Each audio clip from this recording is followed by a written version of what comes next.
Baik, kemudian kita bicara tentang iaitu kaedah istinja, membebaskan dan menghilangkan kotoran berupa najis.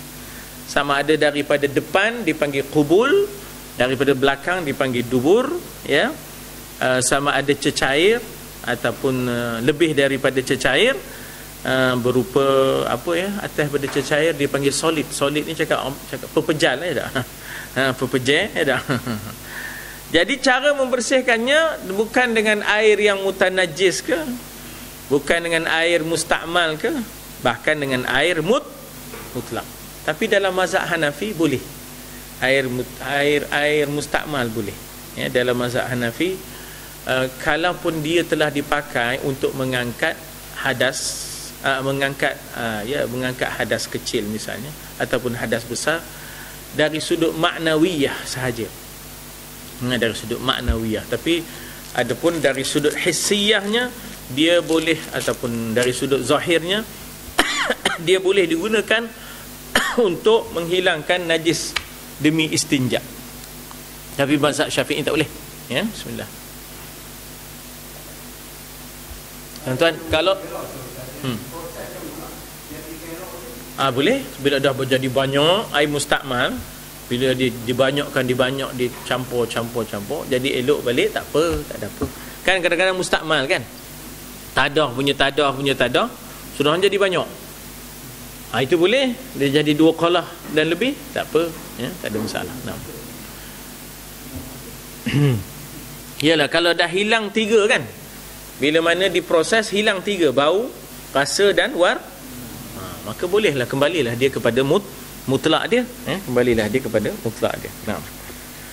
Baik, jadi maknanya sini air yang dalam mazhab kita, ya, kita kata mestilah air yang suci lagi menyucikan. Dia suci pada dirinya dan dia boleh menyucikan yang lain, ya tak? Ada keringanan pada mazhab Hanafi tadi, air mustakmal boleh digunakan juga, ya, air mustakmal boleh digunakan. Tuan-tuan dan puan-puan, mungkin kita pun tak ada cenderung lah nak mengaji sampai 3-4 mazhab tu. Tak apa, kita dengar sebagai orang kata maklumat tambahan. Pegang yang Syafi'i, ya tak? Kadang-kadang mungkin ada ustaz yang suka bawa pendekatan 4-5 mazhab ni. Kita pun pening. Tak usah pening, dengar je yang mazhab lain tu, dengar je. Yang kita pegang tu Syafi'i, supaya tak nak pening. Sebab ada orang cepat pening. Bila dah banyak dia pening. Aku tak tahu ni satu ni kata. Pegang terus Syafi'i, catat terus Syafi'i, habis cerita. Kan kadang-kadang memang ada kitab yang terus bawa perbahasan 4 mazhab, ya tak? Jadi saya cakap begini je, kita kena faham, ya tak, siapa di hadapan kita, ya tak? Kalau budak nak cerita hai kahwin, pening dia, ya tak? Jadi saya sebut begitu, maknanya kalau kita tengok orang tu tak boleh ceritakan tentang 4 mazhab, tak usah ceritakan mazhab kita je. Kalau nampaknya orang kata boleh menerima pelbagai pandangan itu, barulah kita dedahkan. Tapi kita tu pula yang supaya tak pening, kita tu ambil pegang satu tu dulu, Syafi'i tu, kan? Yang lain tu sekadar untuk mendengar je. Takdirnya kalau kita bermusafir, kita pun tak ada leheran, ya tak? Kalau ada orang kita ingat tak jadi semayangnya, Allahu Akbar, kita ingat tak jadi semayangnya, ya tak? Rupanya dia tak taruh tangan sini, mazhab lain, ingatkan tak jadi semayangnya, ya tak? Kawan-kawan kita pergi ke Morocco, kes tu berlaku. Kawan-kawan kita pergi ke Morocco, ya, batch pertama pergi ke Morocco, turun airport, terus masuk ke masjid airport, ya. Dia pun akhirnya jadi makmum kepada imam yang mazhabnya Maliki, ya tak? Semain Zuhur, Allahu Akbar, tak jadi pula, kan? Allahu Akbar, udah rukuk pula dah, kan? Itu ceritanya tak? Ustaz apa nama, ya? Ustaz Naam tu, Halim Naam, ya tak? Ustaz Halim Naam, orang Kuang. Dia batch pertama yang dihantar oleh Kementerian Pelajaran, Kementerian Pendidikan masa itu. Masa itu dia tak sebut Kementerian Pelajaran, Kementerian Pendidikan masa itu. Menghantar maknanya satu rombongan demi satu rombongan untuk mempelajari bahasa Arab. Di Syria hantar, Jordan hantar, Morocco hantar, gitulah, ya. Itu satu usaha untuk mendaulatkan bahasa Arab, sebab Masa itu ada satu gagasan biar bahasa Arab ini mesti ada di semua sekolah-sekolah. Tapi habislah sebab Menteri Pendidikan itu lepas itu ditolak dia pun. Sudahnya masuk Sungai Buloh kan, habislah Menteri Pendidikan tu. Sungai Buloh bukan sini, Sungai Buloh sana. Sungai Buloh, Sungai Siput lain. Iaitu air mutlak yang lagi akan dinyatakan dia maka tak terkala adalah habis dia. Iaitu menggunakan air mutlak untuk istinja tadi, ya tak? Yang lagi akan dinyatakan dia, maknanya macam mana yang dikatakan air mutlak itu, ya? Yang lagi akan dinyatakan dia. Maka tak terkala adalah perkataan musannif. Musannif ni pengarang loh. Tuan-tuan saya ni bukan pandai juga baca Jawi ni tau. Sekolah keliput dulu kan. Maka tak terkala adalah perkataan musannif yang terdahulu itu kurang nyata ia nyatakan dia dengan katanya wajib istinja daripada tiap-tiap sesuatu yang najis lagi basah. Maknanya dulu disebut secara mutlak. Tapi rupanya wajib itu kalau najis itu basah. Ya, najis itu basah. Manalah tahu kau ada jenis keluar kering. Ya, kan? Air tak cukup. Air tak cukup dalam badan, ya tak? Dia keluar kering. Keluar-keluar tu suh je. Suh je dah. Suh je dah. Suh ni maknanya. Jadi situ. Dan dia tak lepas daripada, dia tak lebih daripada makhraj, tempat keluar. Maka tidaklah jadi wajib. Ya, tidaklah wajib. Maksud saya ialah keluarnya najis itu dalam keadaan yang kering dan tidak melebihi makhraj keluar tu. Ya, tempat keluar tak lebih, ya tak? Maka tidaklah jadi wajib, ya tak? Jadi ini basah yang keluar ia daripada salah suatu daripada dua jalan, iaitu qubul, ya, qubul ni dari depan, ya, daripada depan, sama ada zakar lelaki atau faraj perempuan, atau dubur lelaki atau perempuan, sama ada lelaki dan perempuan itu kecil ataupun besar, dan dikehendak dengan sesuatu yang keluar itu sesuatu yang lain daripada mani, ya. Jadi basah kemudian ianya keluar selain daripada mani, sebab mani itu tak wajib, ya, tak wajib, ya, dibersihkan sebab dia bukan najis. Dia asal usul manusia, takkanlah manusia itu berasal dari najis, ya tak? Kerana mani itu suci ia, ya, dalam mazhab kita, ya, dalam mazhab Hanafi tak najis, ya tak? Jadi dikata mani itu suci ia dan wajib istinja itu dengan air mutlak. Maka apabila diistinja dengan air tak dapat tiada daripada dibasuhkan tempat keluar, dipanggil makhraj lah, ya, tempat keluar suatu itu, hingga dizonkan suci tempatnya. Nak diyakinkan kena perhati pula. Jadi tak payah perhati, cukup ke tahap zon je dah lah. Zon ni hampir kepada yakin, ya. Kalau yakin kena merhati pula, cari mikroskop. Tak adalah sampai yakin, tak. Zon cukup lah. Dipanggil ghalibuz zon, ya, ghalibuz zon ni maknanya kuat kepada yakin, ya, bukan kuat pada syak, kuat kepada yakin. Udah dizonkan suci tempatnya. Sekira-kira macam mana dia punya taswirnya, gambaran kita punya zon itu, sekira-kira hilang bekas-bekas najis, tak ada dah. Sendiri tahulah kan. Sendiri tahulah, ataupun lu rasalah sendiri. Bukan lu fikirlah sendiri, lu rasalah sendiri, ya tak? Sekira-kira hilang bekas najis itu dan alamat hilang ain najis pada dubur, zahir kasaf tempatnya. Kasaf ni ada cikgu sebut itu kesat, ya, ada cikgu mat sebut itu kasaf ni maknanya kesat. Tak ada dah licin-licin. Ya tak? Udah kesat balik, iyalah tu kira bersih dah tu, ya. Kasap tempatnya, iaitu kesat tempatnya pada laki-laki, dan zahir licinnya pada perempuan. Dan habis apa dia? Macam apa tu? Dan tiada sunat ia cium akan tangan. La ilaha illallah. Buat apa pula cium dah. Macam-macam dah kan. Tak ada sunat dia cium makan tak. Jadi dimaafkan. Kalau ada pun tak ada ainnya, ada bau tapi tak ada ainnya, dimaafkan Pak Umar. Tak apa ya. Tak apa ya tak.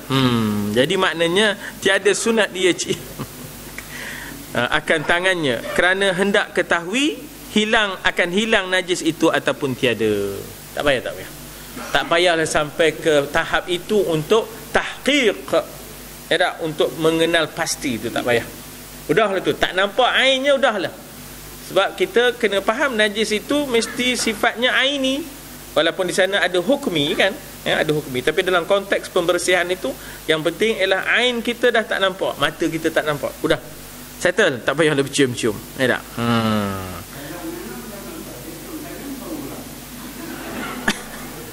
Ya apa dah.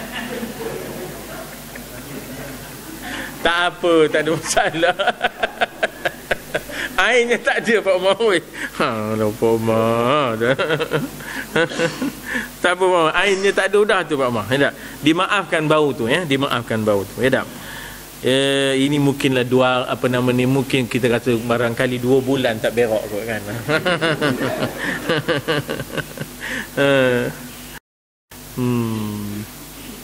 Jadi tiada sunat ia cium akan tangan kerana hendak ketahui akan hilang najis itu atau tiada.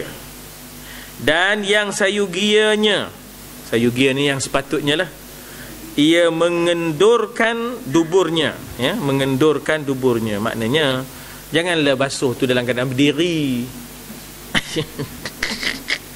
Janganlah basuh tu dalam keadaan berdiri. Tapi ialah kalau dah sakit buat macam mana? Kan setengah orang lutut ada masalah lutut ya tak? Ada masalah lutut ya tak? Tapi sayugia, sebab itu disebut sepatutnya. Ya, yambari lahu, ya tak? Maknanya yambari, Arab panggil perkataan sayugia itu yambari, ya, sayugia baginya untuk dia mengundurkan sikit. Oleh kerana dia tak dapat turun sehabisnya pasal lututnya masalah, tapi kendorkan sikit, ya tak? Supaya tiada meninggal najis pada lipatan-lipatan tu. Kalau tak buat apa itu, sekarang tak perasan, ya tak? Ada yang terlipat. Atau disapukan tempat keluar najis itu 3 kali sapu, supaya orang kata dapat kepada ghalibuz zon, hampir kepada yakin. Ya tak? Ghalib zon kita dah tak ada dah, pasal 3 kali teman sapu, ya tak? Bukan sekali, bukan 2.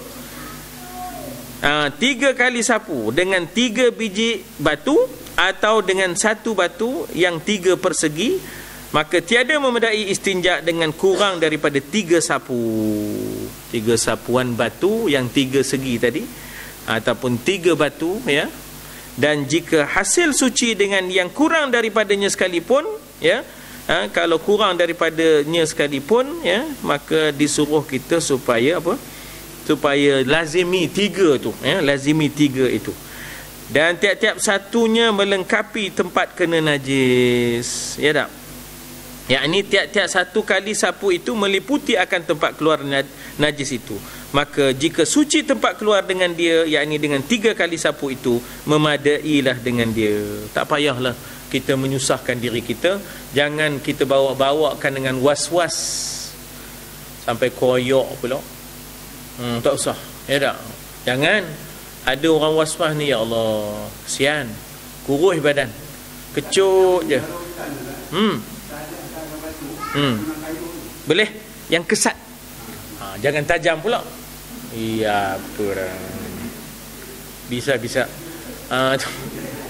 teman, masuk daun-daun pokok yang kesat boleh, kertas-kertas pun boleh, ya, tak ada apa halangannya, boleh, asalkan dia punya kehendaknya adalah kesat itu tadi, ya, supaya boleh menghilangkan ainnya, ya, boleh menghilangkan ainnya, itu kehendaknya, ya.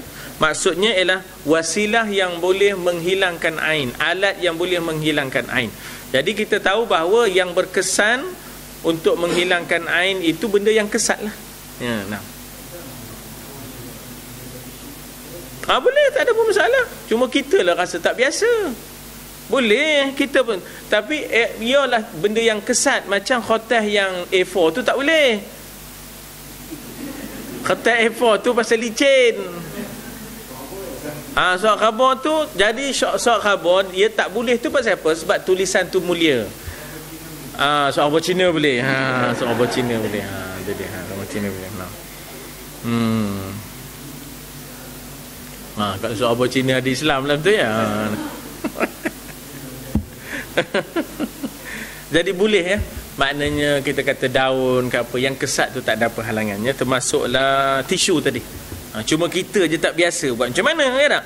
Tuan-tuan dan puan-puan, sebenarnya ya, masa saya singgah di Karachi ya tak, maknanya batu-batu ni banyak dalam tandas tu. Demo biasa pakai batu. Kita tak biasa pakai batu. Kan kita main air lah sebab kita banyak air.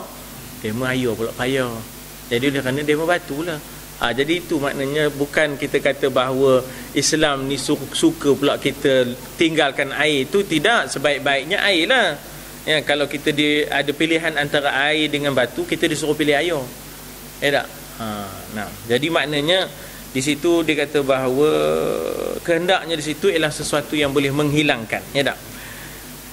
Jadi apa nama tu, batu kalau nak digabungkan, batu dulu itu baru air ya. Batu tu menghilangkan airnya, air itu boleh menghilangkan baunya ya tak? Apa dia kata di sini? Mana dia entah? Jika suci tempat keluar dengan dia, yakni dengan 3 kali sapu itu, memadailah dengan dia. Dan jika tiada suci tempat itu dengan 3 kali sapu, dilebihkan atas yang demikian itu hingga suci tempat itu. Jadi ambil 5, 7 ya tak? Sudah itu. Mana ngira kan ya tak? Kamuaknya pasal banyak sangat. Atu makan ya Allah. Kan mombong ya tak? Mombong ya tak? Ada banyak sangat ya tak? Jadi hingga suci tempat itu, sama ada genap atau kasal. Kasal.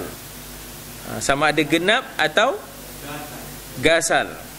Sama ada genap 2, 4, 6, 8, 10 ya, atau gasal.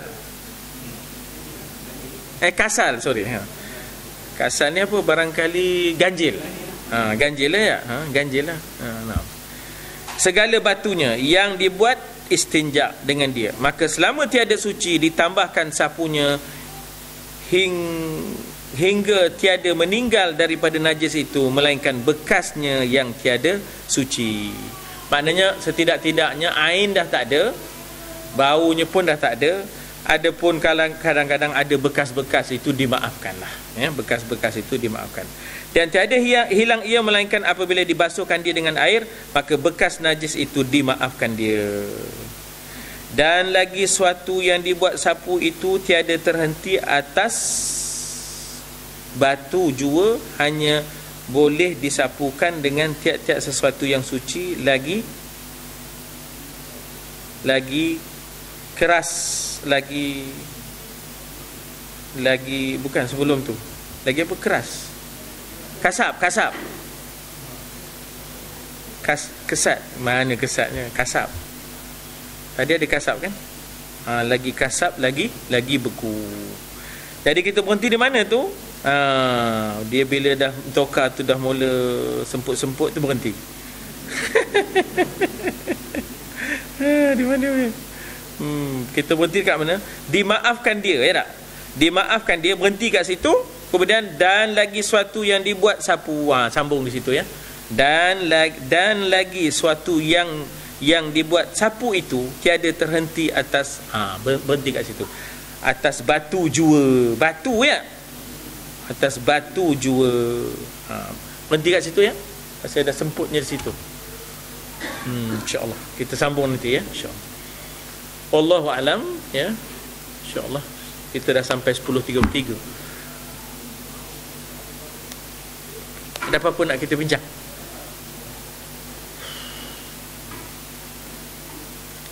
InsyaAllah tuan-tuan dan puan-puan, jelajah merdeka akan singgah di baru ni di Pahang, ziarah makam Pak Sakor dengan Mak Kilau, Datuk Bahman InsyaAllah akan sampai ke Kuala ni untuk ziarah Syekh Tahir Jalaluddin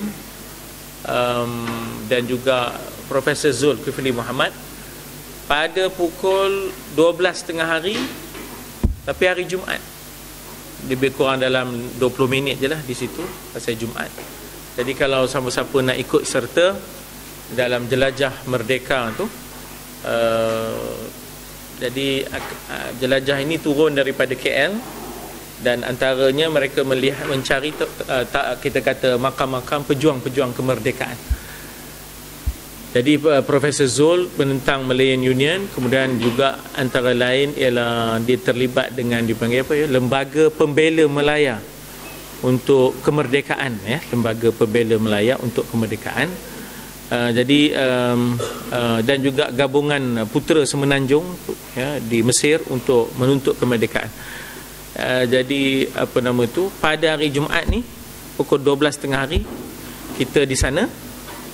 Jumaat ni 22 bulan bersama dengan rombongan daripada pusat lah, ya, turun untuk sempena jelajah merdeka, ya, insya-Allah. Ya.